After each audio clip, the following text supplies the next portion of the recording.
విదేశాల్లో ఉన్నటువంటి ఎన్ఆర్ఐలు అందరూ కూడా, నాకు టీం ఉంది, మొన్న మా ఇంటికి వచ్చారు. మనకి ఇక్కడ స్టార్టింగ్ 1000 మందితో ఒక కంపెనీ స్టార్ట్ చేయబోతున్నారు. 1000 మంది, ఆ 1000 ఉద్యోగాలు ముందు వస్తాయి మనకి. రాజానగరం, పాలచెర్ల, గాడాల, దేవం చెరువు ఈ యొక్క మధ్యలోనే వాళ్ళ భూసేకరణ కోసం తిరుగుతున్నారు.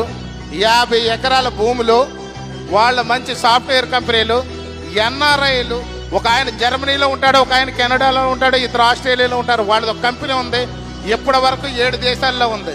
వాళ్ళు నేను రిక్వెస్ట్ చేశాను, హైదరాబాద్లో కూడా ఉంది వాళ్ళది. నాకు గోదావరి జలాలు మంచి నీరు మీకు తాగడానికి దొరుకుద్ది, తక్కువ రేట్లో భూమి దొరుకుద్ది, విమాన మార్గం దగ్గరలో ఉంది, రైలు మార్గం పక్కనే ఉంది, నేషనల్ హైవే పక్కనే ఉంది, జల మార్గం 60 కిలోమీటర్ల దూరంలో ఉంది. మీరు ఎందుకు ఇక్కడ పెట్టి మాకు నిరుద్యోగ